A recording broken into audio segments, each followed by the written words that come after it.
hafi ya twese tuvuga ko umurage ukomeye dukwiye kuraga abana bacu ari uburezi n'uburere bwiza. Niyo mpamvu twirya tukimara ngo tubohereze mu mashuri meza ahenze cyane, babigisha imibare, kuvuga igishinwa n'icyongereza, imitegekere y'isi, amateka ya muntu, ubugenge, ubutabire n'ubundi bumenyi. Uko imyaka ishira tugenda tumanura imyaka dutangiriraho kubohereza ku ishuri. Nta kindi kinyabuzima kibaho cyigisha abana bacyo igihe kirekire nkatwe. Bitewe n'aho bagarukiye mu ishuri, mu buzima bwose tubaha icyubahiro n'igitinyiro gitandukanye. Abatarageze kure muri ayo mashuri nibo bari munsi y'abandi bose. Kera ubuhinzi butaravumburwa, abantu bose babeshwagaho n'umwuga umwe, ubuhigi. Iryo shuri buri wese yigaga iyo yamaraga kugira imyaka yo gukora. Ubuhinzi bumaze kuvuka, abantu bavumbuye ubucuruzi, bavumbura ko hari n'ibindi bakeneye usibye gushaka ibyo kurya gusa. Kwiga guhiga ntabwo ari byo byonyine byari bigikenewe, ahubwo batangiye no kwiga gukora ibindi. Uburezi mu cyongereza babwita education. Iri jambo education cyangwa education rikomoka ku kilatini ex, bisobanura out of, hanze ya, cyangwa se cyahoze. Ukongeraho dukare, bisobanura to lead, kuyobora cyangwa se guha icyerekezo. Bivuze ko education bisobanuye to lead out of. Ijambo ry'ikilatini educare ryari rifite igisobanuro cyo gusohora umuntu mu gihe cy'ubwana. Nicyo gisobanuro cy'uburezi, gukura umuntu mu bwana. Amateka y'uburezi ni nayo mateka y'iterambere n'ubusirimu bwose twagezeho nk'inyoko muntu. Imwe mu mpamvu habayeho uburezi ni ugusakaza mu bakiri bato indangagaciro z'umuco n'ubumenyi bizagirwa n'abantu bakuru bahazaza. Uburezi butangira bwari bufite intego yo kwigisha abakiri bato umuco no kubatoza imibereho ikwiye mu gihe kizaza. Mu Bugereki bwa kera niho ibyo kwiga byatangiriye nyuma yo guhimba inyandiko. Ni hagati y'ikinyejana cya 5 n'icya 4 mbere ya Yezu. Abana batozwaga kuzaba abaturage beza, bakigishwa kuvugira mu ruhame, ndetse bakigishwa n'amahame agenga abantu bakuru babereye igihugu. Gutanga amasomo ntabwo byari inshingano za leta. Abantu ku giti cyabo nibo bigishaga abana bakishyurwa. Bivuze ko atari abantu bose bashoboraga kwigondera uburezi. Uburezi bwatangiranye n'amafaranga y'ishuri. Abana bigaga ni abari bemerewe kuzagira uruhare muri demokarasi, kubera ko demokarasi yavukiye muri iki gihugu, muri Atene. Ni abana b'abahungu bo muri Atene. Abagaragu, abanyamahanga n'abagore ntabwo bari bemerewe kwiga, kubera ko ubumenyi bwatangwaga hano bwari bugamije guha abantu ubushobozi bwo kuzayobora. Abana b'abahungu kandi bigishwaga ibyo kugorora umubiri kugira ngo bazavemo abagabo b'ibitangaza, bakigishwa ubugeni n'ubuvanganzo. Muri Egiputa ya kera naho uburezi ntabwo bwari butandukanye cyane n'ubwo mu Bugereki. Abana bavuga ku babyeyi bo mu cyiciro cyo hasi bagombaga kwiga imyuga ya base. Umwana yagombaga kuzaba icyo se yari cyo. Ntabwo abangaba bajyaga ku ishuri. Abo mu cyiciro gikurikiyeho bo bajyaga ku ishuri bakiga imyuga itandukanye, wongeyeho kwandika, gusoma, imibare. Abana bavuka mu miryango yo mu cyiciro kiruta ibindi byose nibo bigaga kugera kure mu masomo, ukongeraho amasomo y'iyobokamana, imibare, ubumenyi bw'isanzure n'ubuvuzi. Ndabasuhuje, nitwa Ismael Mwanafunzi. Mu myaka irenga 5,000 ishize uburezi bwavuye kuri uru rwego, none dore aho tugeze. Amasomo yikubye inshuro nyinshi cyane, ibyo kuyakoresha biriyongera, uburyo atangwamo burahinduka. Uyu munsi twiga bitabaye ngombwa ko abarimu baduhagarara imbere. Imibereho y'abatuye isi irahindagurika ku muvuduko munini, ku buryo abantu barimo kwiga uyu munsi batazi niba ibyo barimo kwiga bizaba bikigezweho mu mwaka wa 2050. Ibyo tugiye kuvuga byose muri iki kiganiro twabikuye mu gitabo 21 leçons pour le 21e siècle cya Yuval Noah Harari. Ni chapitre ya 19. Ni gute tuzaba muri iyi si ihindagurika gutya, aho ibyo twigishijwe mu ishuri mu myaka ya kera bitakigezweho ndetse bimwe bitakinakenewe. gute dukwiye kwitegura hazaza twebwe n'abana bacu mu gihe imibereho yacu idasiba kuzamo impinduka zikuraho ibyo twari twarigishijwe byose? Umwana warayavutse mu ijoro ryakeye cyangwa se urimo kuvuka kano kanya, byose nibigenda neza azaba akiriho mu mwaka w'2100. Iki gihe azaba ari umuturage mwiza ushaje wo mu kinyejana cya 22. Ni iki tugomba kwigisha uyu mwana kizamufasha kwibeshaho no kugira umumaro mu muryango mugari wo mu 2050 cyangwa mu kinyejana cya 22? Hakeneye ubuhe bwoko bw'ubumenyi kugira ngo azabone akazi, azasobanukirwe ibibera ku isi, azanashobore kubana n'abandi muri ubu buzima? Nta muntu n'umwe uzi uko isi izaba imeze ejo bundi mu mwaka w'2050. Mu 2019 mu ntangiro mu Rwanda hashyizweho iteka ryemerera umukozi wa leta kuba yakorera akazi mu rugo bitabaye ngombwa ko ajya ku biro cyangwa se ahandi asanzwe agakorera. Mu myaka 10 ishize ntabwo ari abantu benshi batekerezaga ko hazabaho impinduka ziri kuri uru rwego. Ibibazo byo kumenya uko isi y'ejo hazaza izaba imeze ni ibibazo n'uyu munsi bidafite ibisubizo. Birumvikana no kuva na kera abantu ntabwo bigeze bagira ubushobozi bwo guteganya uko ejo hazaza hazaba hameze ngo babimenye neza ntacyo bibeshyeho, ariko uyu munsi bigoye ku rwego rutari rwarigeze kubaho mbere. Kuva ikoranabuhanga ryakwinjira mu mibereho yacu uko yakabaye, nta kintu na kimwe wakwizera ko kitazahinduka kugera no kubyo twizeraga ko bizahoraho iteka ryose. Mu myaka 1000 ishize, ubwo ni ukuvuga mu mwaka w'2022, hari ibintu byinshi by'ahazaza abantu batari bazi, ariko nibura bari bazi neza ko amahame y'ingenzi agenga imibereho y'abantu atazigera ahinduka cyangwa se azahinduka bitinze. Iyo uza kuba utuye mu Bushinwa bwo mu 2022, wari kuba ubizi ko bishoboka ko mu 2050 ubwami bushobora kuzahinduka, ko ibyorezo bishobora kuzatera bigahitana ubuzima bw'ibihumbi by'abantu, ko abaturage benshi bazaba bagikora imirimo y'amaboko, ko abatware bazaba bagikeneye rubanda rwo kwifashisha mu gisirikare n'indi mirimo, ko abagore bazaba bagifite uburenganzira buri munsi y'ubw'abagabo, ko icyizere cy'ubuzima kizaba kikiri imyaka 40. Ibi byose twavugaga ntabwo ushobora kubivuga uyu munsi. Nta muntu uzi uko ubuzima buzaba bumeze mu 2050. Ntabwo tuzi niba imibiri yacu izaba igiteye uko iteye uyu munsi. Ntabwo tuzi niba icyizere cyacu cy'ubuzima kizaba kikiri imyaka turiho uyu munsi. Ushobora gusanga ikoranabuhanga n'ubuvuzi bugezweho bizaba byarahinduye imiterere n'imikorere y'imibiri yacu. Ntabwo tuzi niba imirimo turimo kwigira uyu munsi icyo gihe itazabikorwa n'imashini. Ntabwo tuzi niba akazi kazaba kagitangwa uko gatangwa uyu munsi. Mu Bushinwa bwo mu 2022, ababyeyi b'abakene bigishaga abana babo guhinga umuceri no gutunganya ubudodo bwo kudoda imyambaro. Abakire bigishaga abana b'abahungu babo gusoma amahame ya Confucius, kwandika no kurwanira ku ndogobe. Abakobwa babo babigishaga kuzaba abagore beza, batinya abagabo babo kandi bemera kuburizamo uburenganzira bwabo imbere y'abagabo babo. Ibi babyigishwaga mu 2022, ariko byari bikigezweho mu 2050. Uyu munsi ntabwo tuzi uko Ubushinwa cyangwa se ibindi bice by'isi bizaba bimeze mu mwaka w'2050.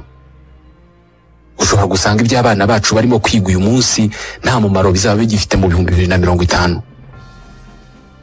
Uyu munsi amashuri menshi ashyira imbere guha abana ubushobozi bwo kwishakira amakuru.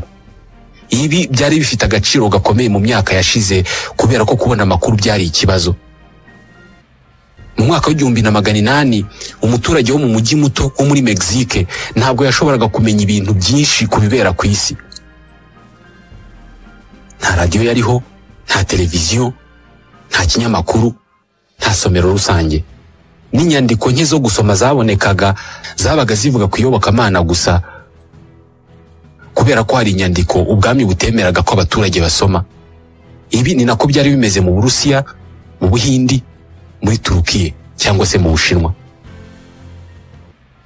Kwigisha umwana kwandika no gusoma icyarimwe unamushyiramo ubumenyi bw'isi, amateka n'ibinyabuzima byaje ari iterambere rikomeye mu birebana n'uburezi. Uyu munsi mu kinyejana cya 21 dufite amakuru tudashobora kubona icyo tumaza naho tuyabika kubera ubwinshi bwayo. N'uwakenera kudukumira kuri amwe muri ayo makuru ntabwo byamworohera. Umuntu usanzwe nkanjye nawe utunze smartphone utuye mu ntara iyo ariyo yose ku isi,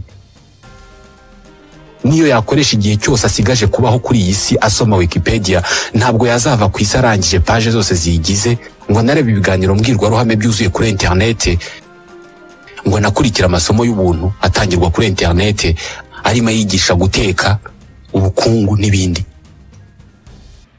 Abaturage bo ku isi hafi ya bose bafite ubushobozi bwo kumenya ko Ubushinwa bwarunze intwaro ku mupaka wa Taiwan, ko Uburusiya bwarashe muri Mariupol, cyangwa ko urubura rukomeje gushonga ku mpera y'isi. Hari amakuru menshi aturuka ahantu hose arimo navuguruzanya ku buryo binagoye kumenya yo kwizera. Ku isi imeze gutya, guha umunyeshuri amakuru menshi bitekerezwa ko ari cyo kintu cya nyuma umwarimu yakabaye akora. Amakuru barayafite menshi cyane, bitekerezwa ko igikenewe ahubwo ari ukubaho ubushobozi bwo gushyira mu gaciro, bwo gutandukanya igifite akamaro n'ibidafite akamaro. Byose birihuta, nta gihe gihari cyo gukora ibyo ari byo byose. Ibyemeza abatuye isi bazafata mu binyacumi by'imyaka igiye kuza nibyo bizagena ahazaza h'ubuzima kuri iyi si. Igisekuru gituye isi uyu munsi nikibura ubushobozi bwo kureba isi mu bunini bwayo ngo hubakwe imyumvire y'uko buri wese yagira icyo akora mu mibereho yayo, ahazaza hayo h'ubwaho hazishushanya ntawe bigizemo uruhare.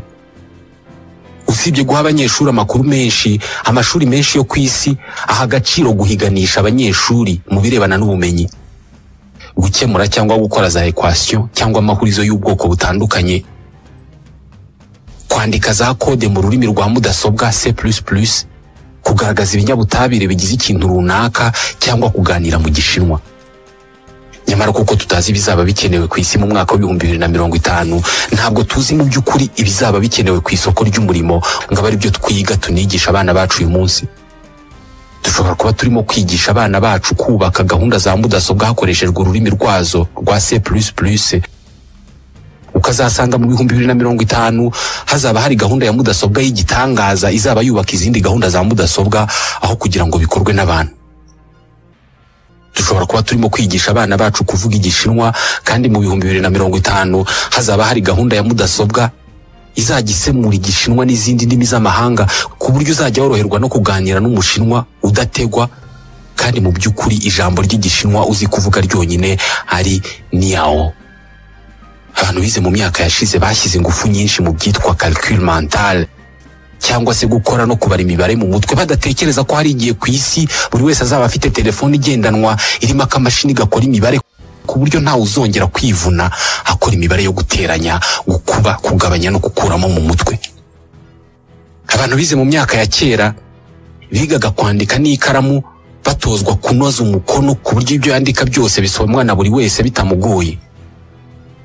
Ntabwo bari barigeze batekereza ko agaciro ko kwandikisha ikaramu kazagenda kagabanuka kugera aho kenda gushiraho, aho inyandiko zose zizajya zandikishwa mudasobwa, wakwandikisha ikaramu bakakubwira ko nta gaciro bifite. Hari abantu bize amasomo y'ubwubatsi, ubwarimu cyangwa se ubuganga mu gihe cy'ibinyacumi by'imyaka, batazi ko mu 2020 imbuga nkoranyambaga zizabyara imirimo mishya yo gutangaza amakuru no kwamamaza ihemba neza kurusha abaganga n'abarimu n'abubatsi bafite ubumenyi bwuzuye imitwe bize mu binyacumi by'imyaka. Ntabwo mu by'ukuri tuzi by'isi y'ejo hazaza izaba ikeneye. Ni iki mu by'ukuri dukwiye kwigisha abana bacu uyu munsi?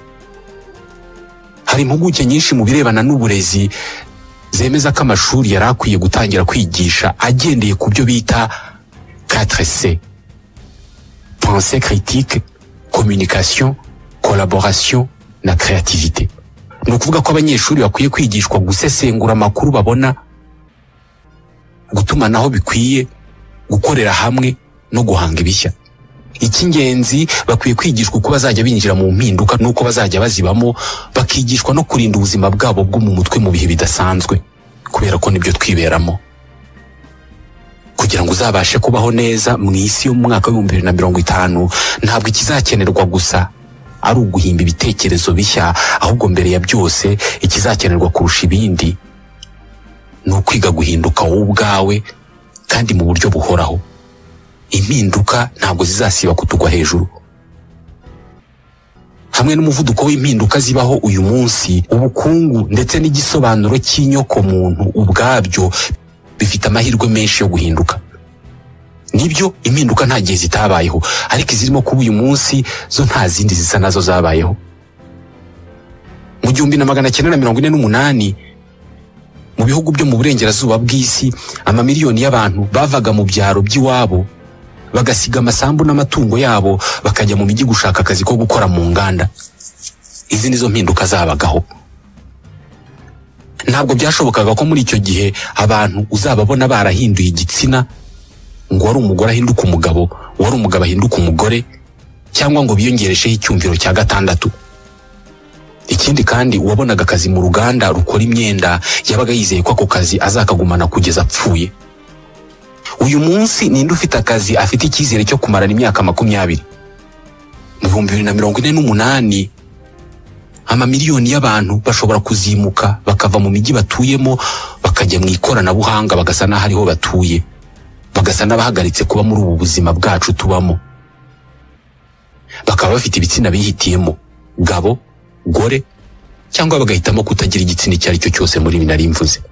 Ikindi kandi ibirebana no kugira ibyumviro, abantu bashobora kwitereshaho ibyumviro birenze ibyo dufite mu buryo karemano, kubera ko bashobora kwinjiza mu mibiri yabo utwuma dutuma bakora nk'imashini aho gukora nk'abantu b'inyama n'amaraso. Nibabona akazi bazaba bafite ibyago byinshi byo kugatakaza mu gihe kitarenze imyaka 10, kubera ko hazaba haraje imashini zikora neza kubarusha. Nta muntu n'umwe uzi ubwoko bw'impinduka zizaba mu mibereho yacu mu myaka igiye kuza. Kuva twamenya ubu buzima, tubuzi bugabanijemo ibice bibiri byuzuzanya. Igice cyo kwiga no kwimenyereza ubuzima gikurikirwa n'igice cyo gukora. Mu gice cya mbere cyo kwiga no kwimenyereza ubuzima, wahawe amakuru yose ku mibereho, uhabwa ubumenyi bukwereka uko isi iteye n'uko ibayeho, bigufasha kubaka ibikuranga bikugira uri uyu munsi. Nubwo ku myaka 10 iwanyu baba baragukuye mu ishuri bakakohereza kurinda umuceri no kuwubagara, igikorwa cy'ingenzi wakoraga icyo gihe kuri iyo myaka 10 kwari ukwiga kurinda umuceri, ukamenya uko wera, uko bawukiza ibisambo, n'uko ugurishwa, n'ukwiga n'ubundi. Mu gice cya kabiri cy'ubuzima bwawe wishingikirije ubumenyi wungutse cyagiye ukiri mutoya, maze ubasha kubaho muri ubu buzima, ubana n'abandi, ubasha kubaka ubuzima, utanga umusanzu mu muryango mugari n'imibereho yawe. Birumvikana ku myaka 50 uzaba ugikomeje kunguka ubumenyi bushya ku muceri, ku bucuruzi bwawo no gukemura amakimbirane ku butaka, ariko bizaba ari ubumenyi buke cyane ugereranije n'ibyo wize ku myaka y'ubuto. Muri iki kinyejana cya 21 umuvuduko w'impinduka ku mibereho ndetse no kwiyongera kw'igihe cyo kubaho byatumye ubu buryo nari mvuze bwo kwiga butakaza agaciro. Izi mpinduka zishobora kuzateza ibibazo bikomeye byo mu mutwe ku bantu benshi, kubera ko impinduka buri gihe zihungabanya imitekerereze. Hari imyaka abantu barenga bakaba batagikunda impinduka. Ku myaka 15 y'amavuko ubuzima bwawe bwose buba bugizwe n'impinduka. Umubiri ubukura buri munsi, ibitekerezo byawe bihindagurika, imibanire n'abantu yaguka. Ibi byose biba ari bishya. Umuntu abasa n'urimo kwirema. Benshi mu ngimbi n'abangavu batinyiza impinduka, ariko ni impinduka nziza cyane. Kuri iyi myaka isi yose ibiri imbere yawe, ugifite uburenganzira bwo kuyikoresha icyo ushaka. Ku myaka 50 ngo nta mpinduka ubugishaka. Abenshi kuri iyi myaka baba barahagaritse ibyo gushaka kwigarurira isi. Ibyo byose murimo nabinyuzemo, ibyo narabikoze, iriya myenda narayambaye. Iki gihe uba wishakira umutuzo no kuguma aho wageze kurusha kwiruka ku mpinduka. Uba warashoye byinshi mu bumenyi bwawe, mu mwuga wawe no mu bindi, ku buryo nta bushake na buke uba ugifite bwo kongera gutangira bushya. Uko wakoze cyane ugamije kugira icyo wubaka, niko bikugora kurekura ibyo wubatse ngo bisimbuze ibishya. Hadutse imashini nshya ifasha abantu gukora amara. Okay, ngiye mara nzizi mu mutwe. hadutse ubwoko bushya bw'indirimbo ni nziza, ariko izacu zo mu myaka ya za 70 zari nziza cyane, ni nazo nzakomeza kwiyumvira.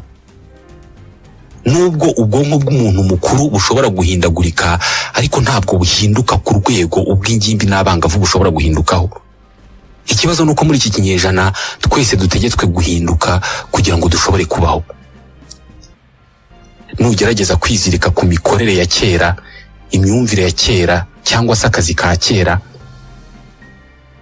ushobora kuzisanga isi yaragusize kandi ubuzima bwose bwubakiye kuri izi mpinduka. Uyu munsi ntabwo wavuga ko udashaka gutunga telefone igendanwa ngo kuko kuyikoresha bigoye, ngo kandi kubera ko ibiyivugirwaho byose bitaba ari ibanga. Ubuzima bwawe utayifite bwaba bubi cyane. Uko uzagera mu zabukuru kose uzategekwa guhora wiga kandi uhindura imyumvire mu buryo buhoraho. Aho ni muri iki kinyejana. Uyu munsi ku isi yose hari urubyiruko rwatangiye amashuri muri iki kinyejana cya 21. Rutangira kwiga hari internet na mudasobwa na telefone zigendanwa. Bize mu buryo butandukanye 100% n'uburyo ababyeyi babo bizemo. Uburyo abantu bize mu myaka ya za 70 bize. Gusa aba bantu baje kwisanga bakora hamwe. Abize muri iki kinyejana n'abize mu myaka ya za 90 na 80. Abize muri za 80 bategetswe guhinduka bakiga kuba nk'urubyiruko rwo mu kinyejana cya 21. Bakiga gukoresha mudasobwa, bagafungura konte ku mbuga nkoranyambaga, bakiga uburyo bushya bwo gukora akazi batavunitse kandi akazi kagakorwa neza. Bakiga gukora akazi mu buryo bugamije inyungu z'ako kanya, kabone n'ubwo izo nyungu zaba zangiza byinshi.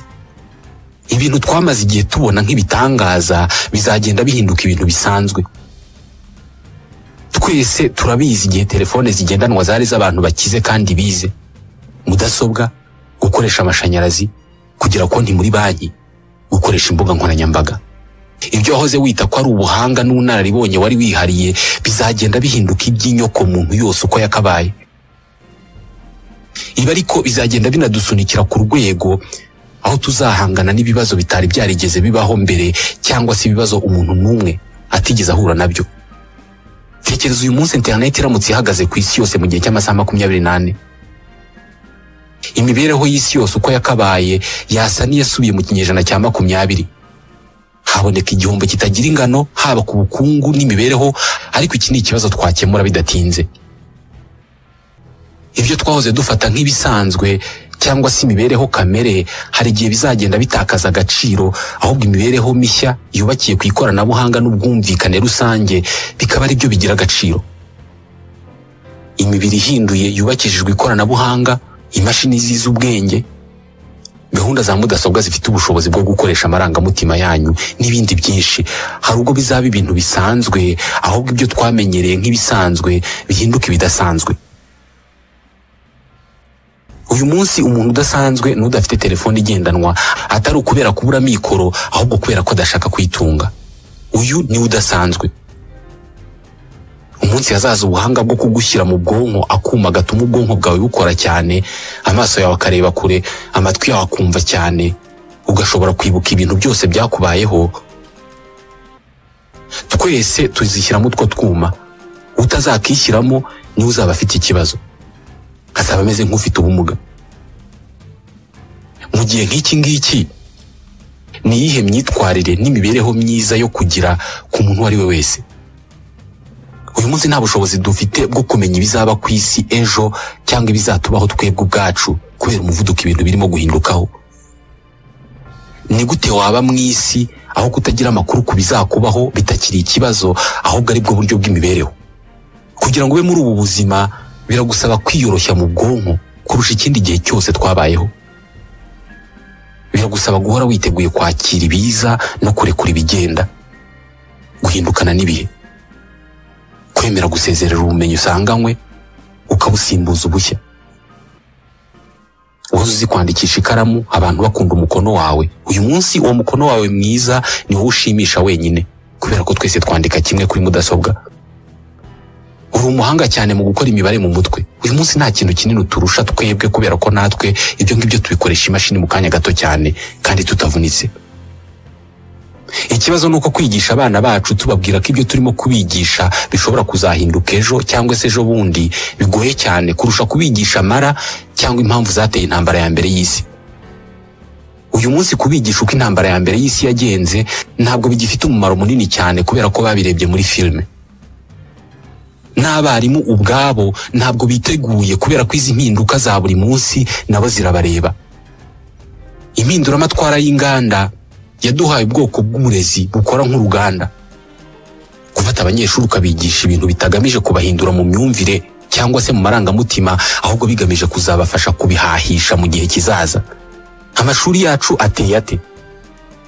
Rwagati mu mujyi cyangwa mu gace runaka hari inzu nini yubatse mu buryo bukomeye, ikaba igiye igabanyijemo ibyumba bitandukanye ariko byose bisa kandi biteye kimwe. Byose bigiye biteyemo za pipitre ziri ku mirongo. Iyi inzogera ivuze, wowe na bagenzi bawe bagera muri 30 mwese mwavukiye rimwe mwerekeza muri kimwe muri ibyo byumba.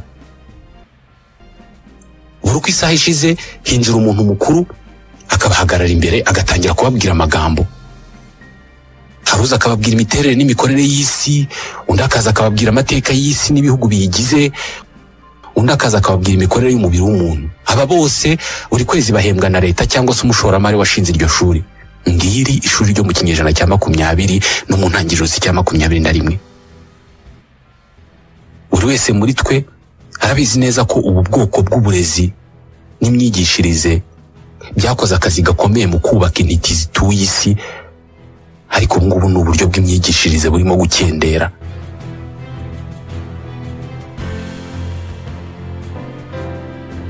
Niyihe nama mu by'ukuri waho umwana uzatangira ishuri mu kwezi kwa 9 mu gace k'icyaro ko muri Mexique, mu Rwanda, mu Buhindi cyangwa muri Alabama?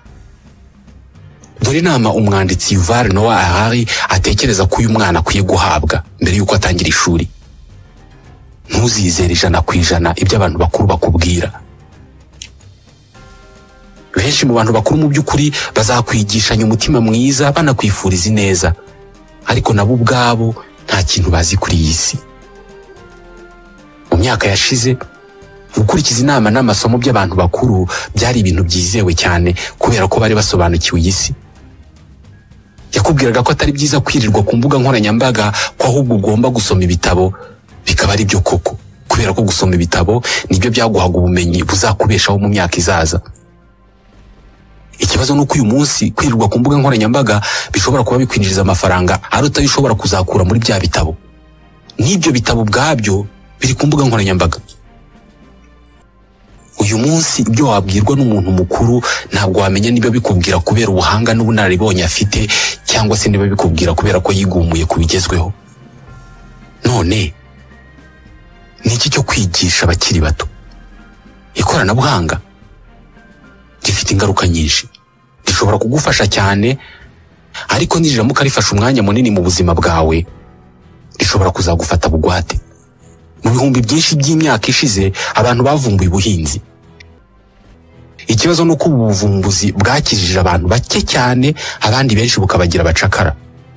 Kuva izuba rirashe kugera rirenze, birirwa barandura barunda ibyatsi mu mirima, bikorera indobo z'amazi bavomera ibihingwa, basarura ingano ku izuba ritagira uko ringana. Aba nibo bari ku murongo w'inyuma mu mibereho y'abatuye isi. Kubirebana n'ikoranabuhanga rero, ibi nabyo birashoboka. Rishobora kukugira umucakara mu gihe ririmo gukiza abandi bake muri twebwe. Ikoranabuhanga ntabwo ari ribi mu by'ukuri.